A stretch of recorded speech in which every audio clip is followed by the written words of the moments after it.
Those that actually are willing to commit and put a lot of time and resource into building their socials and building an audience, like, the responses they get when they do try and do these kind of things are much more different.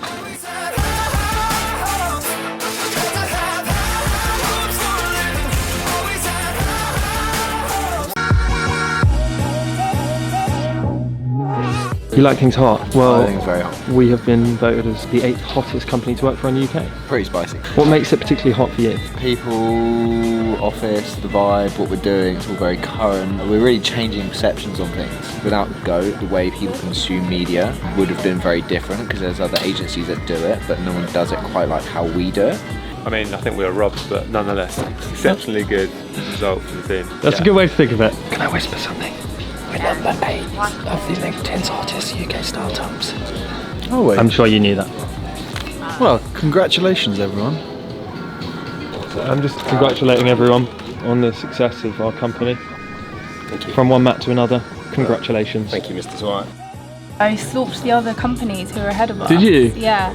They're all like currency cards and banks. We're the rogue contender. It is a wicked place to work. There's never a day that's the same, and yeah, Starkey does a great job bringing people in and doing that sort of people role. Are we going on to bigger and better things? We always are, aren't we? As the head of recruitment, you know all about people being happy and wanting to work here. Have we justified our position on the table? I feel like we have, obviously going from 4 or 5 employees to just under, well, over 120 globally now in the space of 3 and a bit years. It's just absolutely amazing. And obviously influencer marketing is now going from strength to strength. We're certainly honouring that with the type of people that we have here now, and I like the fact that they recognise that talent trends were moving. As someone that kind of introduces people into the company and then is now focusing on talent development, it's a really incredible thing to see. So this is your win, really? No, not my win. It's definitely like everyone's win together, but I like the fact that we all kind of work as this professional family and are now optimising to its full potential. So we're number 8. If you're not first, you're last, so... Thank you! Whoever got a fucking medal for 8? Or some schools are giving. Yeah, but think about how many startups there are. Thousands. We are the #1 marketing and advertising agency on the list. There is no other. It's all fintech companies and... How boring. Imagine wearing a shirt to work every day. Monzo's number 1. Monzo's just down the road. It is just down the road. We're pals. They do wonderful things for me when I lose my card. Moniz is in our building as well. Are they on the list? Yeah. I might go congratulate them right now. I believe we have a fellow building member on the list, number 17, Moniz. Congratulate them and ask them their thoughts on... I've got to find out where they are.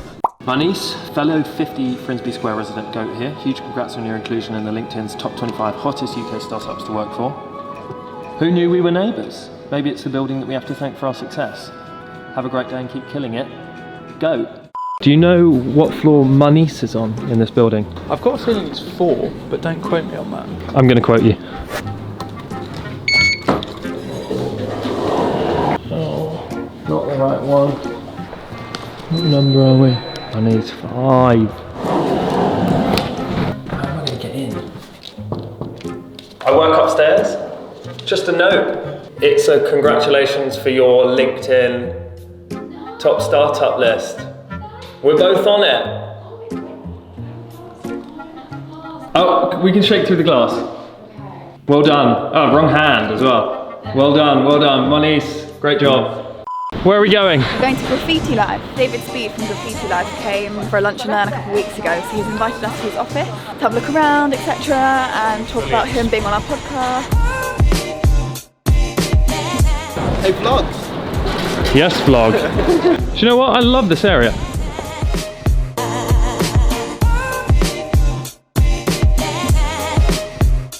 How you doing? How are you? Good, thank you. How are you? Hi, David Speed. The vlog has come. Oh, for fuck's sake, what are you doing here? You can see one of our advertisements for Givenchy over there. Givenchy is in the Alexander McQueen fashion label. Do you want to come up on the roof?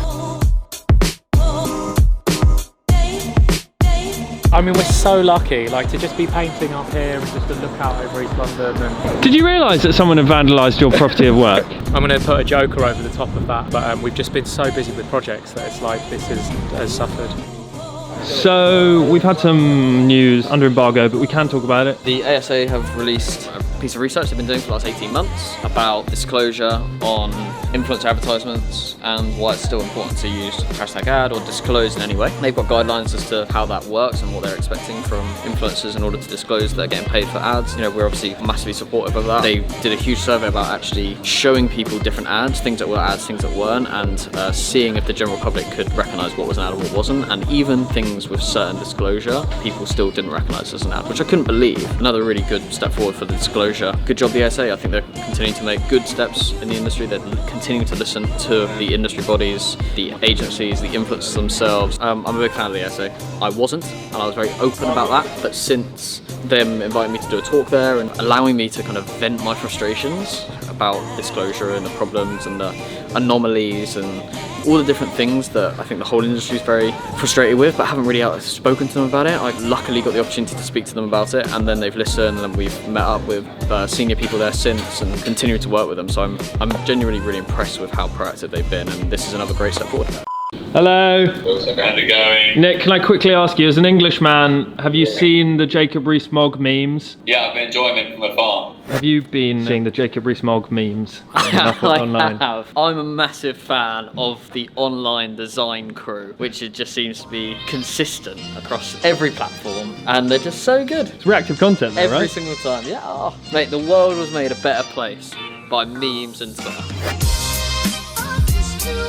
Whether it be political or just a big event, they typically come in with like a way of tying their furniture back into an event. Thing at the moment's going around is this picture of Jacob Rees-Mogg, like quite relaxed. They were very quick to get on it though. So in response to like brands trying to jump into these kind of events, especially when that brand is one you can tell is only joining the conversation for its own advantage, you typically will see this like flooded in the replies. Those that actually are willing to commit and put a lot of time and resource into building their socials and building an audience, like the responses they get when they do try and do these kind of things are much more different.